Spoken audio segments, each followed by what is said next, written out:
Hari ini saudaraku, saya akan masuk pada bagian yang kedua dari seri firman Tuhan, The World of the Holy Spirit. Dunia Roh Kudus. Minggu lalu kita belajar ya saudaraku mengenal siapa Roh Kudus. Masih ingat ya, bibit, bebet, bobot. Kita belajar untuk menyadari bahwa Roh Kudus itu bukan benda. Saya tahu ketika saya ngomong sama saudara Roh Kudus bukan benda, semua orang akan dengan cepat ngomong sama saya, kayaknya kita tahu deh pastor, Roh Kudus itu bukan benda. Tapi kadang tanpa kita sadari ya saudaraku, kita tuh memperlakukan Roh Kudus seolah-olah Roh Kudus itu nun jauh di sana. Kalau dia bukan benda, Bapak Ibu, kalau dia adalah sosok pribadi, tahukah saudara dia itu bisa diajak ngobrol loh. Dia bisa komunikasi. Bahkan Alkitab itu mengatakan dia bisa didukakan, artinya dia itu punya perasaan. Dia bisa ikut merasakan. Berapa banyak tanpa kita sadari, satu hal yang sering kita lakukan, yang paling menyedihkan buat satu pribadi saudaraku, adalah dicuekin. Suami istri kalau sudah bertengkar paling gak enak tinggal satu rumah, tinggal satu kamar, papasan aja melengos loh. Halo, boleh gak senggol kiri kanan? Jangan dicuekin. Ajak ngobrol, libatkan dia dalam kehidupan kita. Dan hari ini saudara, saya akan mengajak saudara bukan hanya saudara mulai kenal, sama seperti waktu kita proses saya ajak Bapak Ibu mengingat ya proses waktu pacaran dulu gitu kan. Dimulai dari mata ketemu mata. Dari situ cari tahu kan kita saudara ini siapa sih? Seperti Roh Kudus kan kita cari tahu dia siapa. Ini siapa gitu. Tapi setelah itu nggak berhenti sampai cari tahu kan. Kita kepengen mulai kenal. Hari ini saya mengajak, jangan cuma tahu pribadi Roh Kudus. Yuk PDKT dengan Roh Kudus. Bawa dia dekat. Karena saudaraku di dalam sebuah hubungan itu butuh yang namanya kita saling mengenal kan.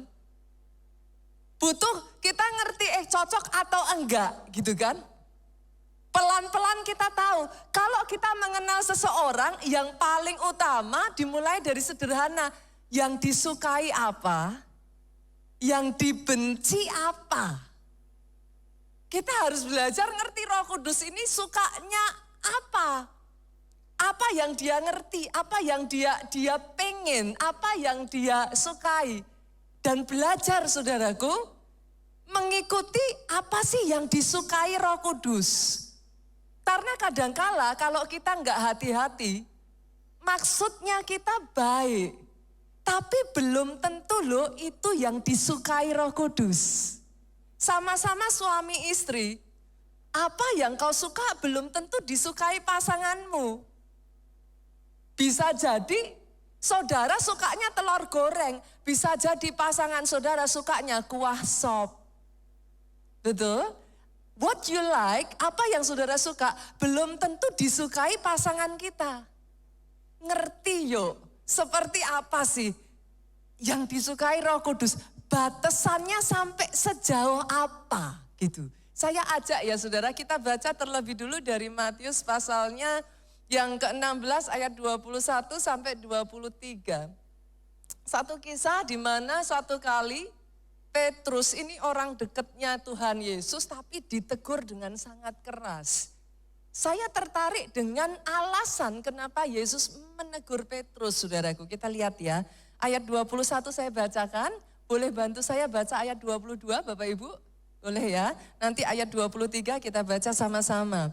Ayat 21, sejak waktu itu Yesus mulai menyatakan kepada murid-muridnya bahwa ia harus pergi ke Yerusalem dan menanggung banyak penderitaan dari pihak tua-tua, imam-imam kepala dan ahli-ahli Taurat, lalu dibunuh dan dibangkitkan pada hari ketiga. Ayat 22 yuk dengan suara keras 23. Tetapi Petrus menarik Yesus samping dan menegur dia katanya, Tuhan, kiranya Allah menjauhkan hal itu. Hal itu sekali-kali tak akan menimpa engkau. Menurut saudara kira-kira lu, Petrus ngomong gitu karena sayang atau karena apa saudara? Karena dia sayang. Dia gak mau hal yang buruk menimpa Yesus. Dan sejauh yang ada di pikiran Petrus, intinya adalah jangan sampai Yesus celaka. Tapi coba lihat ya, ayat 23, yuk saya bacakan di awal terlebih dulu. Maka Yesus berpaling dan berkata kepada Petrus, apa saudara dengan suara keras? Enyalah iblis. Kira-kira kalau saudara jadi Petrus bingung enggak? Niatnya baik loh.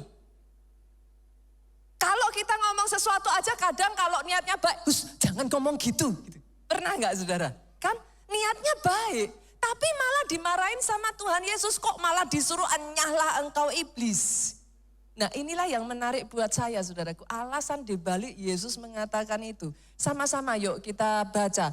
Engkau suatu batu sandungan bagiku. Kenapa? Kenapa kok perkataan Petrus dianggap batu sandungan buat Yesus? Dengan suara keras 23, sebab engkau bukan memikirkan apa yang dipikirkan Allah.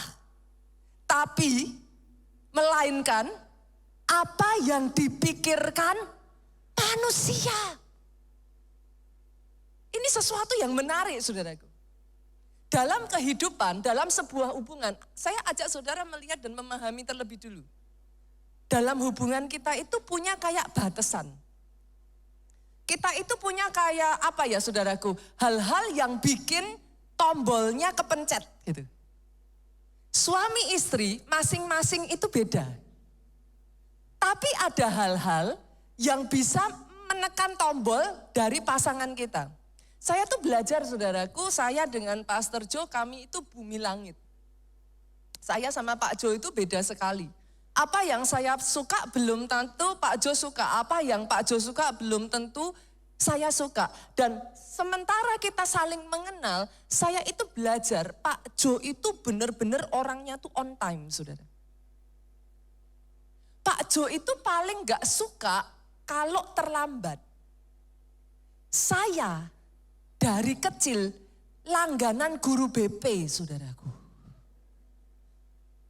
Rumah saya sama waktu saya SMA ya saudara, rumah saya sama tempat saya sekolah itu cuman selisih paling cuman 5 menit lah saudara.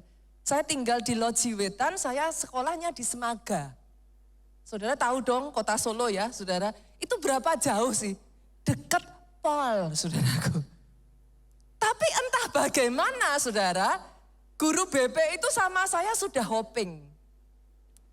Tiap pagi kalau lihat saya lewat, pasti saudaraku, kalau enggak, saya jalan, ting, ting, ting, ting, ting, ting, ting.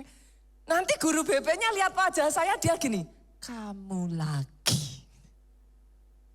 Nah, Pak Jo orang yang enggak suka terlambat.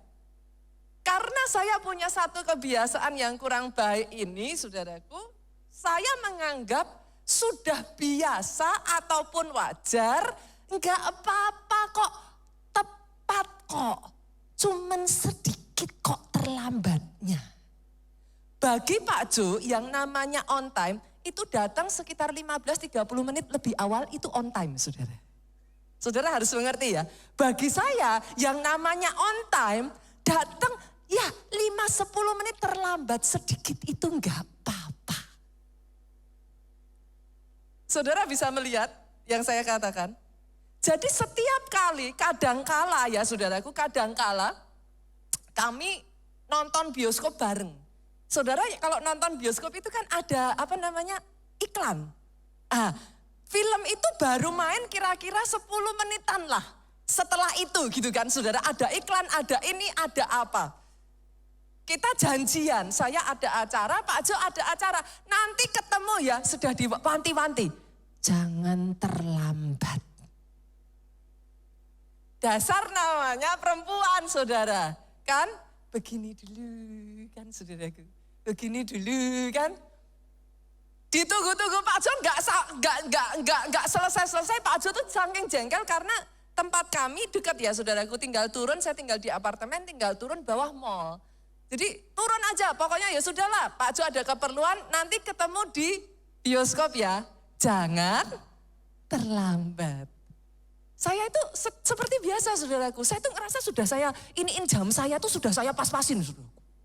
Tapi entah gimana tuh sampai sana tuh ya jamnya memang begitu gitu saudaraku. Sepanjang nonton wajahnya Pak Jo tuh gini. Dikit-dikit saya disenggol, dikit-dikit saya disengol saudaraku. Saudara bisa ngerti kenapa? Karena itu tombolnya Pak Jo.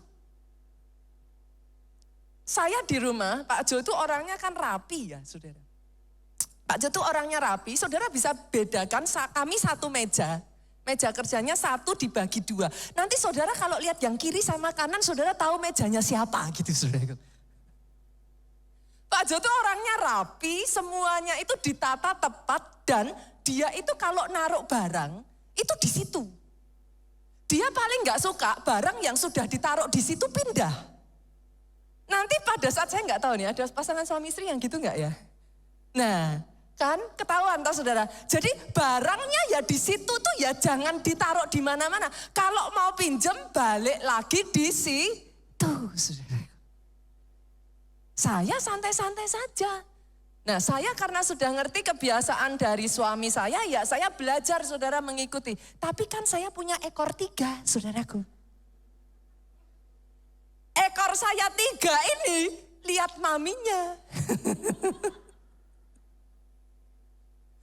Akhirnya sekarang Pak Jo sudah jengkel. Jengkel karena saya ngambil barang. Nanti bahkan Pak Jo tuh bisa tahu loh kalau gesernya berubah tuh dia tahu saudaraku. Nah anak saya dengan santainya saudaraku. Yang satu ngambil staples. Yang satu ngambil charger handphone. Yang satu ngambil earphone. 3-tiganya nggak balik, itu Pak Jo bisa stres loh saudaraku hari itu. Apa poin saya menceritakan semuanya ini kepada saudara? Sadarilah Roh Kudus, cara pikirnya dan cara pikirmu berbeda. Jalanku bukan jalanmu kata firman Tuhan. Dalam bahasa aslinya pikiranku bukan pikiranmu. Sejauh langit loh dari bumi, pikiranku dari pikiranmu.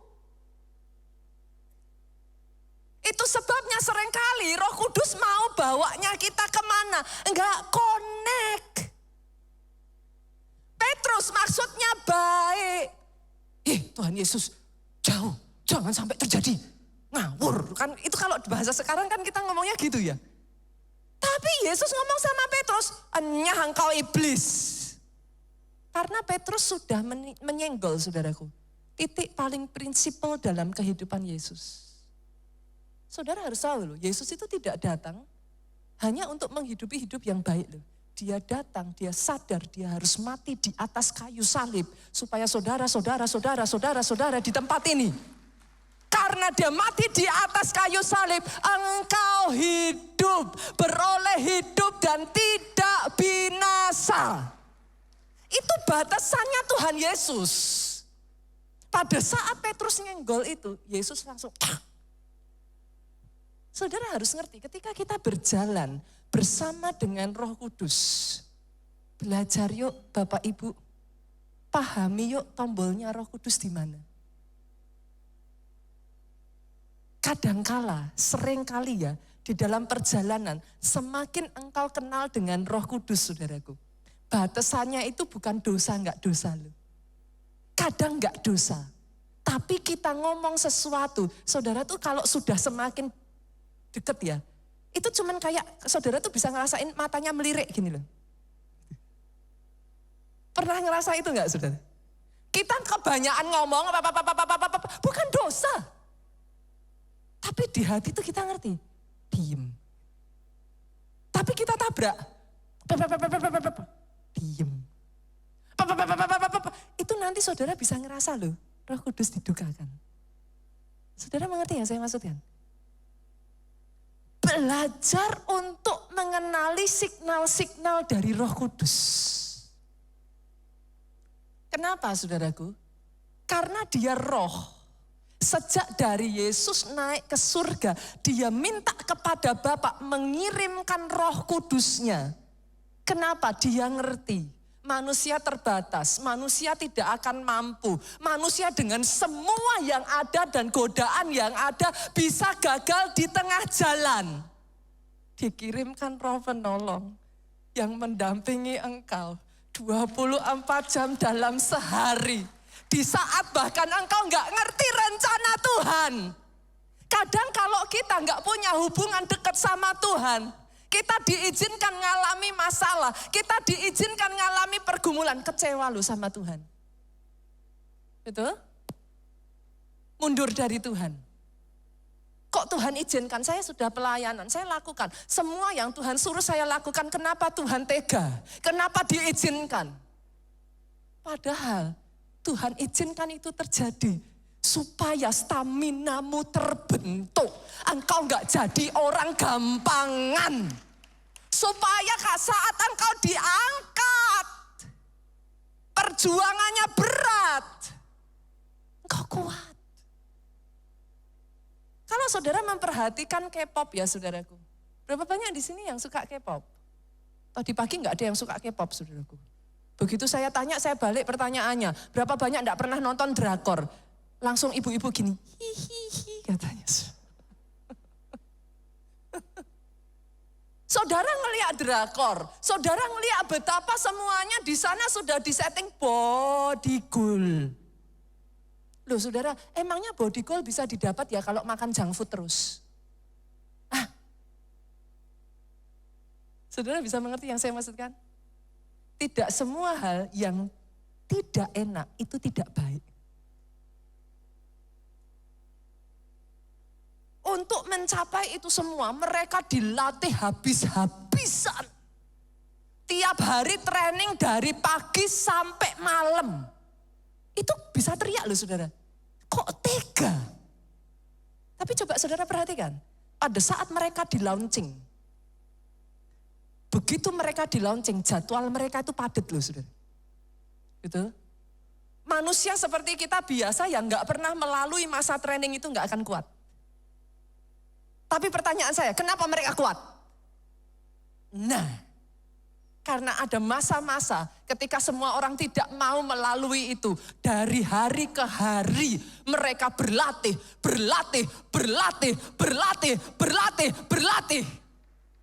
Tepat pada saat mereka di launching, yang lain gak kuat, mereka bertahan kuat, mereka diangkat, terus naik saudara.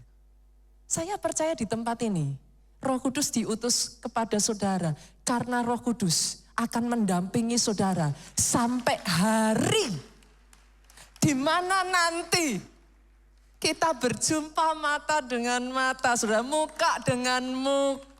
Dengan Sang Pencipta langit dan bumi. Dia yang mengajarkan kepada saudara jalan-jalannya. Dia yang mengerti hatinya Bapak. Siapa yang paling mengerti Tuhan selain dari rohnya Tuhan sendiri? Saya berdoa ya saudaraku. Yuk PDKT dengan Roh Kudus yuk. Kenali dia.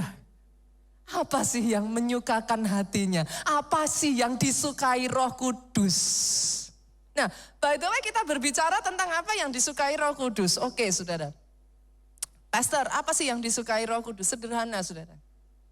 Pertanyaan yang simple, yang ketika saya renungkan benar juga ya gitu. Kenapa sih Roh Kudus itu namanya Roh Kudus? Pernah ngerenungin enggak, saudara? Roh Kudus itu maha kuasa enggak? Maha kuasa dong, Bapak Ibu. Kok enggak disebut roh kuasa? Kenapa? Bukankah dia penolong bagi kita? Kok enggak disebut roh penolong? Saudara akan setiap saat mendengar sebutannya adalah Holy Spirit. Roh Kudus. Jadi dari situ sebenarnya saudara sudah ngerti apa kesukaan roh yang satu ini. kekudusan. Itu sebabnya namanya Roh Kudus. Lah kenapa, Pastor? Karena yang pertama, saya bagikan 3 hal, saudara. Kekudusan itu membawa saudara mencapai potensi maksimalmu. Saya ulang ya, saudara. Kekudusan itu membawa kita, Pak, mencapai potensi maksimal. Kok bisa, Pastor? Oke, saya jelaskan ya. Banyak orang salah tangkap dengan arti kados, kudus. Kados itu apa sih? Kudus itu sesungguhnya gini loh, saudara. Dipisahkan untuk maksud yang mulia. Saya ulang ya. Dipisahkan untuk maksud yang mulia.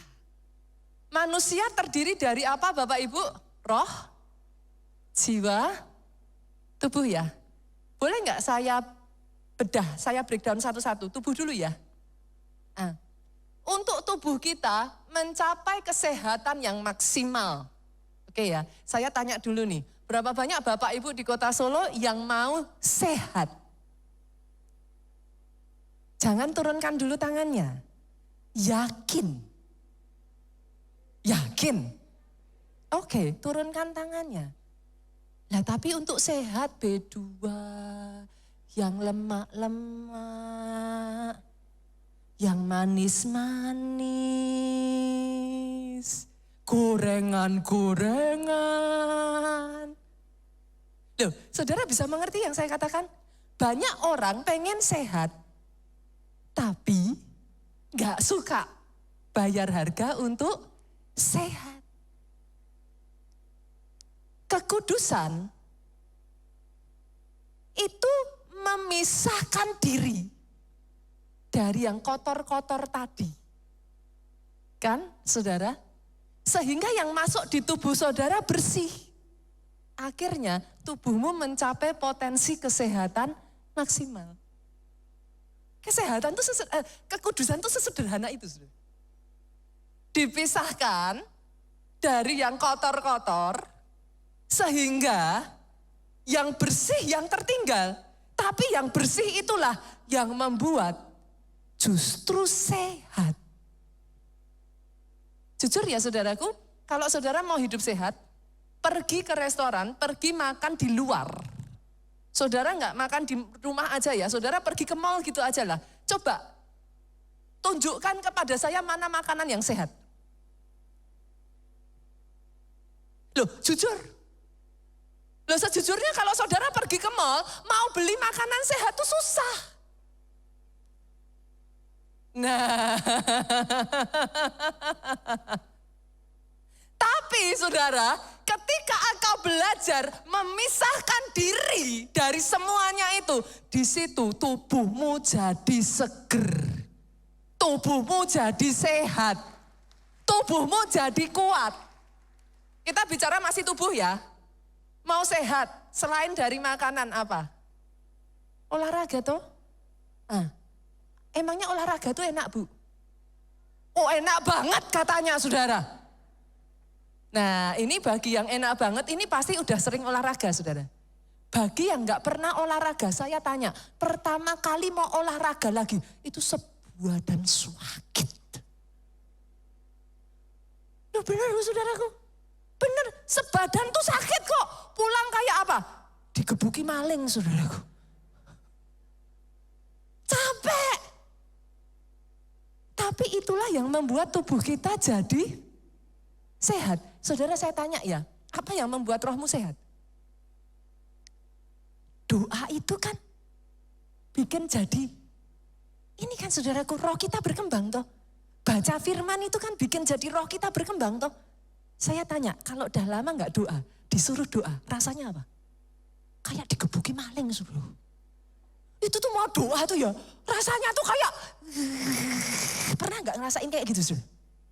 Nah, sama. Itu sebenarnya kekudusan. Memisahkan diri dari yang tidak baik untuk tujuan yang mulia. Saya berdoa ya sejak dari hari ini, Roh Kudus memberikan kekuatan. Roh Kudus memberikan kemampuan. Untuk saudara bisa melihat, ketika dia memisahkan engkau dari pergaulan yang tidak benar, bukan dia nggak sayang engkau. Ketika dia mengizinkan engkau ditarik, aduh Tuhan kok nggak enak ya, itu serui teman-teman tuh kalau gojekan, kalau bercandaan hahaha, tapi bercandaannya rusak. Tanpa hati, kalau nggak hati-hati rusuh tuh semua perkataan-perkataan yang nggak benar. Dipisahkan, kita nangis. Tapi dia memisahkan engkau untuk tujuan yang mulia. Yang kedua saudaraku, sesungguhnya kekudusan itu mendatangkan ketentraman di dalam jiwamu. Hati itu jadi tenang. Apa ada orang yang bohong? Yang hatinya tenang, saudara. Nah, ada orang nyuri, terus hatinya happy, aku tenang, aku damai, gitu saudaraku. No. Tanpa saudara sadari ya, sebenarnya ya kita semua nih di dalam tubuh itu sudah dikasih alarm loh Bapak Ibu. Kalau kita melakukan dosa itu ya, di sini tuh enggak tenang tuh. Betul ya? Nah, enggak usah jauh-jauh ya saudaraku. Adakah yang hatinya sedang marah, sedang jengkel, bisa damai? Coba. Ada enggak orang yang sedang marah, jengkel, saudara bisa bilang, wah aku tambah kreatif. Wah aku tambah meletek, aku tambah berkembang. Ada enggak saudara? No, orang kalau marah yang ada isinya di hati ini rasanya serba gak enak, gak nyaman saudara. Hari ini, bolehkah saudaraku? Saudara mulai bisa melihat ya. Kenapa namanya Roh Kudus? Karena ternyata kekudusan membawa engkau masuk pada potensi maksimalmu. Bukan hanya tubuhmu. Kekudusan, kalau engkau jaga. Ini simpel ya saudara, saya tanya lagi nih. Ada orang di sini ya saudara, yang ketika ketakutan, engkau bisa fokus lebih bagus. Ada? Saudara bisa melihat? Boleh enggak satu demi satu itu dibuang semua? Ketika itu dibuang, hatimu tenang. Ada damai. Kerja fokus. Satu demi satu kreativitas itu muncul. Itu yang Roh Kudus mau kerjakan atas hidupmu. Dia mau engkau boleh berkembang. Dia enggak mau engkau dihalangi justru oleh perasaan pikiran yang tidak baik saudaraku. Yang malah justru mendatangkan jadi penghalang dalam hidupmu. Dan yang ketiga saudara, kenapa kekudusan begitu penting buat Roh Kudus? Yang ketiga ya saudaraku, ternyata kekudusan dengan kemuliaan itu satu jalur. Berbanding lurus. Kita buka ayatnya ya. Yuk kita lihat ya. Kita lihat. Apakah semua bisa dipakai untuk tujuan yang mulia? Berapa banyak di sini yang mau dipakai Tuhan untuk tujuan yang besar, yang mulia? Semuanya lambaikan tangan, tepuk tangan yang paling meriah. Tapi ternyata mau dipakai besar, mau dipakai tujuan yang mulia. Lihat 2 Timotius 2 ayat 21. Jika seorang menyucikan dirinya dari hal-hal yang jahat, ia akan menjadi perabot rumah untuk maksud yang mulia. Berarti saya tanya, ada perabot yang untuk maksud yang kurang mulia enggak saudara? Nah, saudara tadi maunya yang mulia atau yang kurang mulia? Ada ininya saudaraku. Ia dikuduskan, dipandang layak untuk dipakai tuannya, disediakan untuk setiap pekerjaan yang mulia. Pastor kok kita jadi orang Kristen tuh kok enggak enak? Apa-apa enggak boleh, apa-apa enggak boleh. Dia sedang mempersiapkan saudara untuk maksud yang mulia. Yang lain omongannya boleh kebun binatang. Zaman sekarang itu saudara kalau lihat ya di sosial media ya saudara, lihat di YouTube ya. Itu semuanya, aduh, kata-kata, saya itu kasihan loh saudaraku. Banyak di sini yang pecinta binatang? Berapa banyak di sini yang seperti saya pelihara anjing? Itu kok disebut terus gitu ya saudara? Tapi sudah jadi biasa kan? Kenapa kok dibedakan? Karena dia mau memakai engkau maksudnya untuk yang mulia. Coba perhatikan ya saudaraku, semua logam itu punya kegunaan. Betul ya? Nah, pertanyaan saya, kenapa emas jadi mahal? Kenapa? Kok emas mahal, Bu? Ini di sini yang nyimpen emas happy nih saudara, harganya naik terus ini. Kenapa? Kenapa dia mahal saudara? Perhatikan ya Bapak Ibu. Prosesnya enggak gampang. Emas beda dari perak, emas beda dari besi, emas beda dari kuningan. Dia dinilai paling mahal karena prosesnya. Untuk sampai menjadi emas murni, dia melalui pembakaran yang begitu besar, api yang begitu besar. Untuk melalui itu semua saudaraku sakit. Dipukul, dihancurkan saudaraku, dilelehkan, dileburkan, sampai akhirnya muncul menjadi emas murni. Doa saya ya, ada orang-orang di tempat ini ya, diproses enggak mundur loh.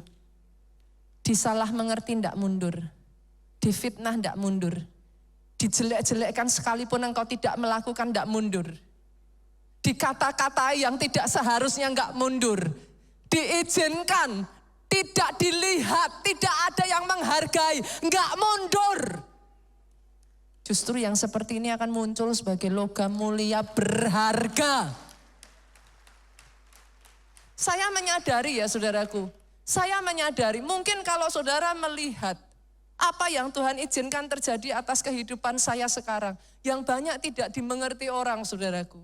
Saya diizinkan melalui peleburan. Belajar di dalam masa-masa proses, saya masih ingat pada saat itu Pak Obaja, Pastor Obaja itu mengutus saya dengan Pak Jo untuk merintis di Jogja. Jujur ya saudara, kalau saya ditanya 2 kota yang paling saya enggak suka, itu Jogja dan Jakarta. Tapi bukankah Tuhan itu ajaib? Tuhan tuh paling tahu toh titiknya tuh. Nah malah dikasihnya tuh itu saudaraku. Saya tuh enggak terlalu suka Jogja saudaraku, buat saya Jogja itu panas. Tapi kami berdua dikirim ke Jogja. Pada saat kami dikirim ke Jogja ya saudara, usia saya tuh masih sangat muda loh saudara. Saya tuh baru 20 sekian. Pak Jo masih sangat muda.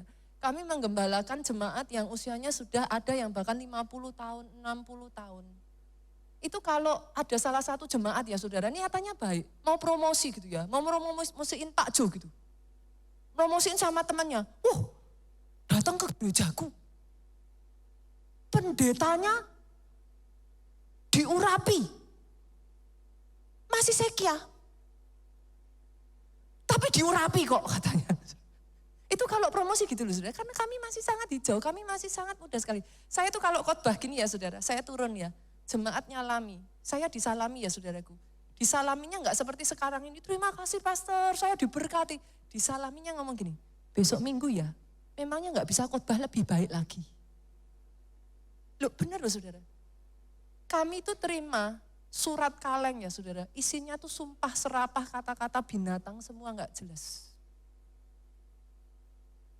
Melalui semuanya itu kami ditusuk dari belakang, dikhianati berkali-kali. Secara manusia ya saudaraku, kalau jujur, mau teriak. Di momen itu saya tidak punya siapapun selain satu pribadi, namanya adalah Roh Kudus. Disitulah saya ditempa, disitulah saya diajar, disitulah saya bergantung sama Tuhan. Disitulah saya belajar tidak menyerah, disitulah saya belajar merendahkan diri, disitulah saya belajar berurusan dengan sangat banyak orang yang tidak mudah. Tapi ternyata yang saya tidak pahami, Masa proses itulah yang menjadikan saya sebagaimana saya ada hari ini, saudara. Pada saat itu di tengah, saudara, Jogja sedang maju-majunya. Tuhan pakai Pastor Obaja, sampaikan kepada kami berangkat ke Jakarta. Itu nangis darah, saudaraku. Saya ingat, saya bersyukur Pak Obaja itu orangnya sabar sekali. Saya ngomong sama Pak Jo, kasih aku waktu. Kalau nanti aku nggak dengar dari Tuhan sendiri. Saya tuh orangnya gitu, saudara. Kalau saya sudah dengar dari Tuhan, saya konsekuen. Tapi kalau saya cuma disuruh, saya akan taat. Tapi kalau saya nggak dengar dari Tuhan, nanti kalau ada apa-apa saya bilang, Pak Jo, kamu loh yang tak salahin. Saya gitu. Wah, itu bukan hal yang gampang. Jogja itu sedang maju-majunya, saudara. Jakarta pada saat itu ya dikumpul-kumpulin orangnya tuh tinggal 5 biji, saudaraku. Saya tuh masih ingat sekali itu. Gereja sudah tutup ya, saudaraku. Hitungannya sudah tutup, saudara. Waktu kami datang dikumpulin tuh pertama awal mulanya ya. Kami belum pindah ke Jakarta, itu baru awal mula pertama dikumpulin. Itu hanya 5 orang yang tersisa, saudara. Di tengah Jogja sudah berkembang jadi ribuan, maju dengan begitu pesat. Itu belajar mentaati suara Roh Kudus. Tidak semenyenangkan yang saudara pikirkan. Kadang bayarannya ini nangis dan gak ada yang lihat. Tapi tangisanmu ketika kau berjalan bersama dengan Roh Kudus, apa yang kau tidak pahami dan engkau tidak mengerti. Mana orang bisa tahu Jakarta akan jadi begini, saudaraku, enggak ada. Secara manusia kita ngelihatnya hopeless. Tapi ternyata Tuhan punya rencana yang engkau belum mengerti. Itu sebabnya diizinkan engkau ditarik. Itu sebabnya engkau harus bergaul dengan dia untuk tahu isi hatinya. Belajar percaya sehingga ketika dia tarik engkau. Bahkan dari kenyamananmu engkau ikuti. Tapi ketika kau belajar taat, engkau boleh menangis. Ujungnya kemuliaan. Kau gak akan belajar mengikuti kalau kau gak kenal Bapak Ibu. Itu sebabnya jangan hanya perlakukan Roh Kudus seperti benda. Dia adalah sosok pribadi yang hidup. Dia berbicara di saat dimana saya sudah gak kuat. Dia ngomong, Nita bisa. Nita jangan menyerah. Di saat kita sudah berusaha melakukan yang terbaik, orang kiri, orang kanan masih mengkritik, orang kiri, orang kanan masih berkata yang menjatuhkan, Nita bisa. Nita kamu kuat. Itu semua adalah pekerjaan dari Roh Kudus. Ajak dia bicara, saudaraku. Ketika kita mengikuti dia tanpa kita sadari ya, semua yang terjadi di Jakarta saya sadar sesadar-sadarnya. Bukan kuat, bukan gagah, bukan karena kehebatan manusia. Saya sadar sesadar-sadarnya, saudaraku. Itu adalah karya agung Roh Kudus. Yang sudah mati, dibangkitkan kembali. Yang tadinya tulang-tulang kering, disatukan kembali. Dibangkitkan sekarang menjadi tentara yang besar. Saya berdoa itu yang jadi atas hidupmu. Tahukah saudara apa yang paling Roh Kudus benci? Dia paling benci ya saudaraku, kalau rencananya disabotase. Segala sesuatu yang menjauhkan saudara dari rencana besarnya Tuhan, itu paling membuat Roh Kudus benci. Itu sebabnya, again and again, dia tarik engkau, gak boleh ini, gak boleh itu. Dipisahkan, engkau ngerasa kok ndak enak ya. Semua yang lain boleh, kenapa aku ndak boleh? Tapi dia punya maksud yang kau belum sadari. Kembangkan kepercayaan itu, kembangkan ketika kau mengenal hatinya. Jalanku bukan jalanmu, pikiranku bukan pikiranmu. Ikuti jalannya. Gak enak betul, protes, rasanya gak Tapi kau harus tahu ujungnya, endingnya. Allah turut bekerja dalam segala perkara, mendatangkan kebaikan bagi engkau orang-orang yang mengasihi Dia. Jadi. Oh, boleh tepuk tangannya yang paling meriah buat Yesus Tuhan kita. Apa yang paling dibenci Roh Kudus? Yuk kita lihat yuk. Amsal 6 ayat 16 sampai 19. Saya bacakan saja ya saudaraku, karena poin saya nanti ke arah yang lain. 6 perkara ini yang dibenci Tuhan. Bahkan 7 yang menjadi kekejian bagi hatinya. Boleh nggak bantu saya baca ayat 17? Boleh ya? Yuk 1, 2, 3. Mata sombong. Coba satu-satu ya saudara. Mata sombong. Saudara tahu kenapa itu menjadi kebencian buat Tuhan? Karena orang sombong akan direndahkan. Yang Tuhan mau, engkau diangkat terus naik dan bukan turun. Kesombongan akan membawa saudara turun. Itu sebabnya dia nggak mau. Itu sebabnya kadang diizinkan kita ngalami hal-hal yang akhirnya membuat kita belajar rendah hati. Nggak enak, tapi bukan Tuhan nggak sayang. Tuhan mau menjaga engkau terus naik dan tidak turun. Yang kedua apa saudara? Lidah dusta. Kenapa lidah dusta itu mendukakan? Pastor, orang bisnis tuh kalau nggak bohong-bohong kecil tuh nggak bisa survive, Pastor. Bener nggak saudara? Aduh, katanya kalau orang bilang tuh orang jujur, nah. Tapi sejak dari hari ini saya perkatakan ya, orang jujur mujur. Orang jujur mujur. Langkah kakinya diatur oleh Tuhan. Apabila dia jatuh, tidak akan tergeletak. Kan? Jatuh tetap jatuh. Mau jujur nggak jujur ngalami jatuh. Tapi yang jujur, orang yang terus berjalan bersama Tuhan, tidak tergeletak, diangkat. Sebab apa? Tangan Tuhan menopang tangannya. Kadang ya saudara ngikuti Tuhan tuh banyak kelihatan rugi ya. Tapi nanti di akhir saudara buktikan orang-orang yang tetap mengikuti ketetapan Tuhan ya. Saudara lihat akhir hidupnya ya. Saudara akan berkata ternyata firman itu tidak berbohong. Sepakat? Kenapa kok lidah dusta itu menyedihkan Tuhan? Saudara harus tahu loh, Roh Kudus itu tinggal di dalam kita loh.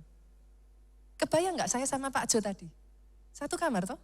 Satu meja toh? Lah kalau diambilin terus tadi Pak Jo apa?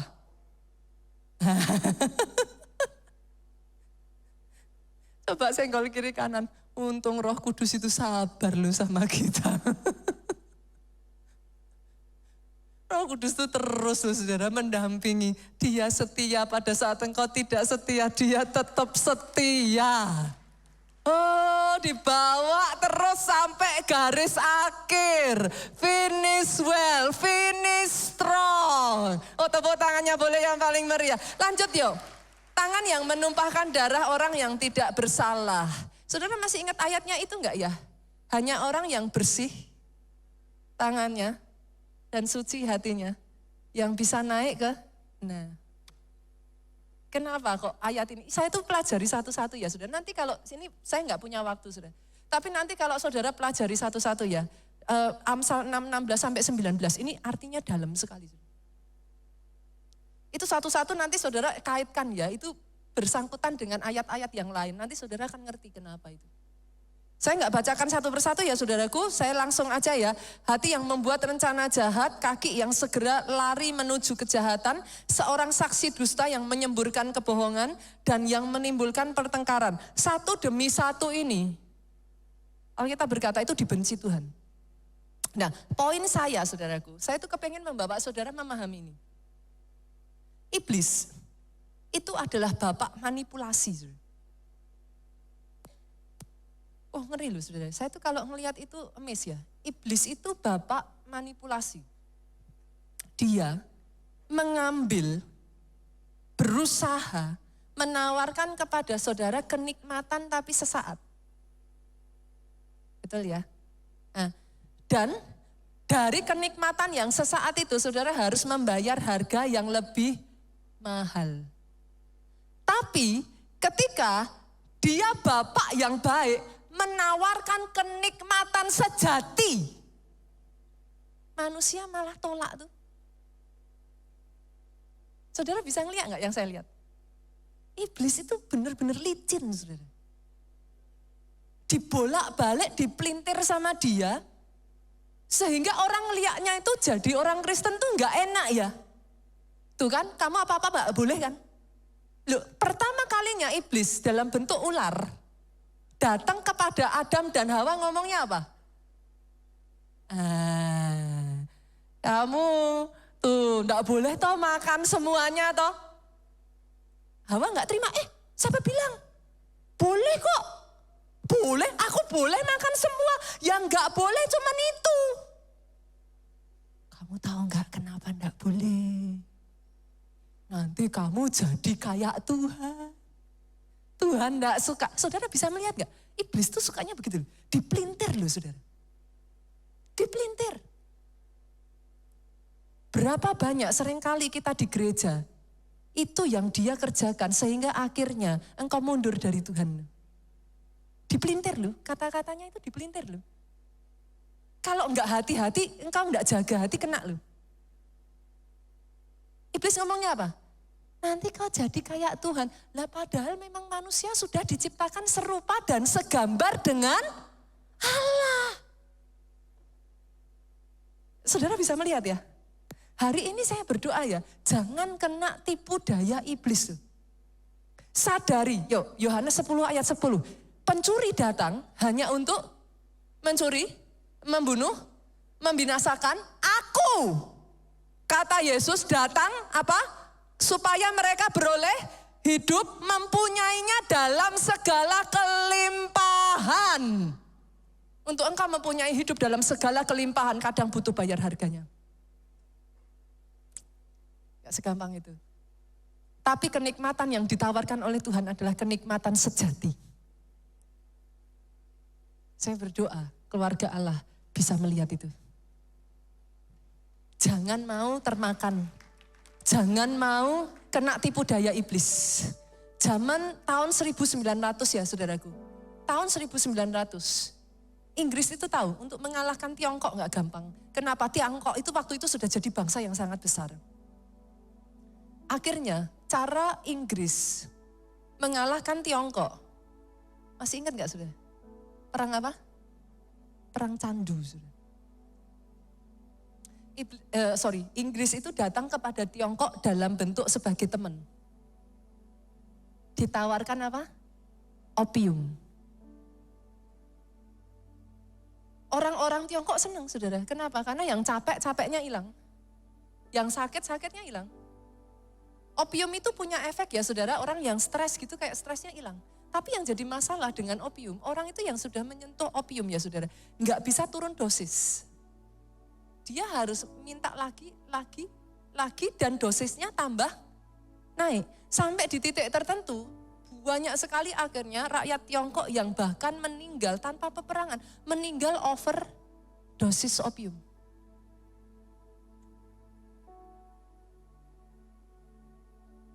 Dan kala iblis seringkali datang dalam bentuk seperti seorang teman, saudara. Menawarkan opium. Tuhan tidak dengar doamu toh? Biarlah dukun yang main. Ini cepet. Cari Tuhan lama. Disuruh pondok Daud. Persepuluhan apalagi. Lama. Ini aja. Saudara melihat? Saya berdoa hari ini tipu muslihat iblis dibongkar. Tipu muslihat iblis dibongkar. Apa? Nabung kerja keras. Gesek aja. Gesek hutang. Cepet. Tuh temenmu samping udah beli sepeda motor. Udah beli. Kamu gak mau sih. Bayar zaman sekarang siapa yang gak punya hutang? Utang aja, pinjol. Saudara bisa melihat kan? Dia datang menawarkan kenikmatan sesaat, tapi ujungnya maut. Come on, yuk. Jadi orang-orang yang mengerti kesukaan hati Bapa. Bayar harganya. Apa yang harus dibayar, bayar saudaraku. Tapi ketika kau bayar harganya, Dia mengerjakan karyanya di dalam hidupmu. Melalui tangisan air mata itu ya saudaraku, ada nilai-nilai kekekalan yang Dia tanam, Dia ukir dalam hidupmu. Engkau gak gampang menyerah. Engkau jadi orang yang tahan uji. Tepat pada waktunya Dia angkat engkau untuk tujuan yang mulia. Itu semua tidak didapat dengan cara mudah. Tapi buat orang-orang yang bertahan sampai kesudahannya, engkau masuk ke dalam kerajaan surga. Keluarga Allah, minta Dia bekerja dalam kehidupanmu. Yuk bangkit berdiri jemaat Tuhan. Bekerjalah ya Roh Kudus, bertahtalah lebih lagi.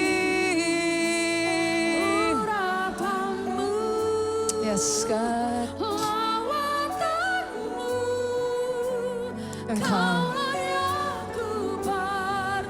jemaat saja yuk. Katakan kepada Roh Kudus, ini aku, bekerjalah Roh Kudus.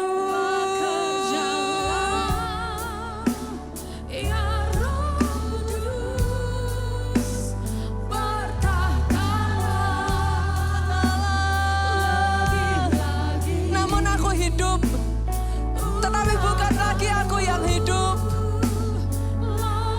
melainkan Kristus yang hidup di dalam hidupku.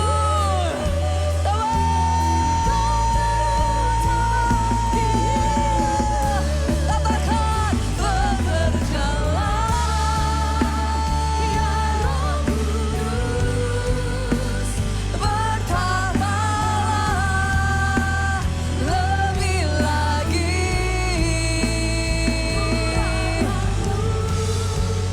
Oh yes Lord.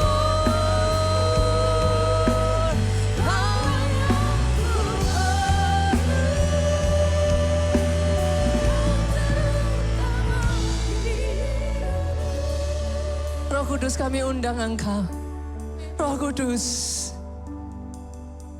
biar dalam kehidupan kami, hari lepas hari lepas hari lepas hari, kami berjalan semakin dekat dengan Engkau. Mengerti apa yang jadi pemikiran-Mu, tahu apa yang jadi rencana-Mu, dan menjalaninya. Kami boleh belum melihatnya sekarang, kami boleh tidak mengerti saat ini. Tapi dengar ini saudaraku, Yeremia 29 ayatnya yang ke-11. For I know the plan I have for you. Aku tahu rancangan-rancangan yang ada padaku mengenai kamu. Bukan rancangan kecelakaan, tapi rancangan yang mendatangkan hari depan yang penuh dengan harapan. Ikuti rencananya saudaraku. Ikuti rancangannya. Bukan berjalan dengan kekuatan kita sendiri, tapi taat mengikuti jalan-jalannya Tuhan. Bapak hamba serahkan setiap jemaatmu di tempat ini. Roh Kudus, Engkau yang terus kerjakan karyamu dalam kehidupan pribadi, lepas pribadi di tempat ini. Sampai kami menutup mata kami, sampai kami menghembuskan nafas kami yang terakhir. Finish well, finish strong dalam kehidupan kami. Kami terima firman-Mu. Hanya di dalam satu nama-Mu, Yesus Tuhan, yang kami sembah. Engkau yang diurapi, Engkau yang diberkati. Katakan dengan suara yang paling keras. Amin.